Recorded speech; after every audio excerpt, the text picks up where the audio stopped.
What's up, guys? Welcome back to another Martial Arts Monday review. I'm back from my trip, so I'm going to try to resume my regular schedule. I am a little under the weather, unfortunately, but it was a great trip. I'm just happy to be home in time for Halloween, and this film certainly qualifies for a Martial Arts Monday, just based on the martial arts merits alone. It stars, among other people, Siu Ho Chin, who does a lot of great fighting and stunt work in this, and of course the legendary Lam Ching Ying, who started his career as a member of Sammo Hung's stunt team and who was a veteran of many kung fu films. But of course it also has the horror connection, so perfect for my last Martial Arts Monday review in October. And of course we're talking about the legendary Mr. Vampire, the first film that really kicked off just an incredible amount, and you almost can't count how many films were inspired by this film. The direct sequels, the reboots, the films that took inspiration from this film. It really just kicked off a huge wave of horror, comedy, kung fu films in Hong Kong. And as far as channels go, check out Hobbs Horror. He's reviewed a few films that fit that description. He even got this Magic Cop. I've been trying to track this down. So apparently, I'm not sure if this is the same film. Maybe they're just calling Mr. Vampire 5 Magic Cop. They do retitle some of these. I'll have to look into that. Yeah, so check out Hobbs Horror. He's reviewed a few of the sort of Hong Kong ghost and or martial arts films. And, you know, this is just a classic kung fu horror comedy sort of mashup. It, as I said, stars the legendary Lam Ching Ying, who unfortunately passed away from cancer far too early, but he became known as Mr. Vampire as a result of this film and was forever associated with this role. This was directed by Ricky Lau, and as I said, it's also starred Siu Ho Chin as one of his assistants and Ricky Hu as the other one. Interestingly enough, Ricky Hu and Lam Ching Ying actually passed away on the same day, November 8th, but many years apart. I'm just saying the same day. So they play his two assistants, and I swear to God, you know, you look up the names on IMDb or whatever, and you see different names.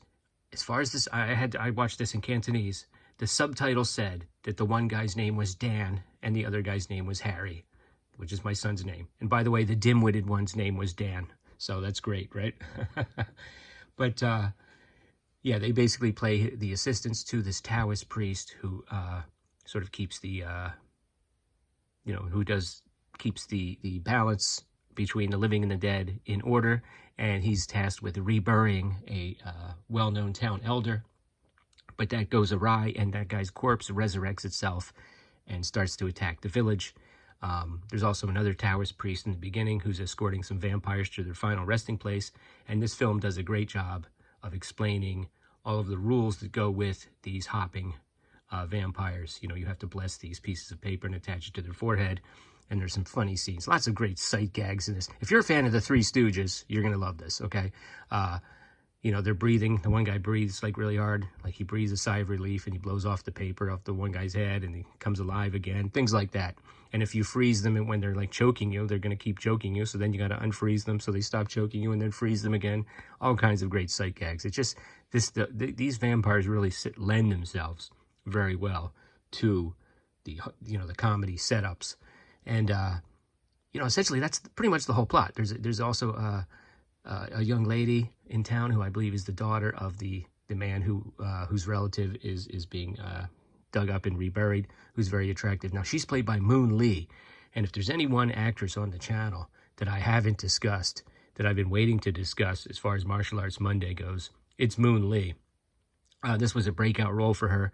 So she doesn't have much to do martial arts-wise in this, but she's very good in this role as playing this young, very liberated, attractive woman that the one assistant, of course, is attracted to. And there's also another ghostly woman that comes back alive, who's trying to get with the one assistant, and it's pretty funny. She flies through the air, and she's chasing after him, and, you know, she hits her head on a branch and falls off the back of his bike, and he doesn't even know that she was there.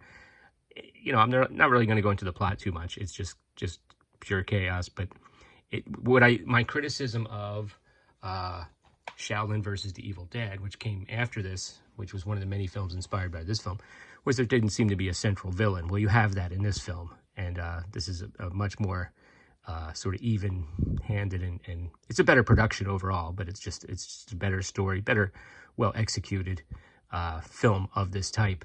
You know, it does end abruptly, but there is a finite ending, and of course I know that there's Mr. Vampire 2 to look forward to, so we're going to pick up where that left off. But lots of great stunt work, martial arts action. There's a scene where the one assistant, let me get the name again, Soo Ho Chun, you know, who of course has appeared in many martial arts films with people like Jet Li. He jumps off of a balcony, and I remember thinking, man, they must have had some kind of padding under that him, considering the height that he jumped. Well, I watched an interview with this guy. Nope. And not only that, he had to do it like 5 or 6 times. He was like choking back tears of pain after the first attempt, and they asked him to do it like 5 more times. So the stunt works in this is great. The atmosphere and the sets and the costumes are all superb in this. It looks great. It's pretty funny. The funniest movie ever? Maybe not, but I found myself like quietly amused pretty much the whole time. You know, it's nonstop. It's well paced. It's pretty, as far as family entertainment goes, there are a few scenes where it is implied that animals have the blood drained from them. The one guy resurrects himself and discards a goat on the ground, and then there's another scene where a man is removing the organs of a snake to add to a magic potion. So if you can get past that, there's not a lot of blood or gore in this at all. It's pretty overall pretty family friendly, and I really enjoyed it.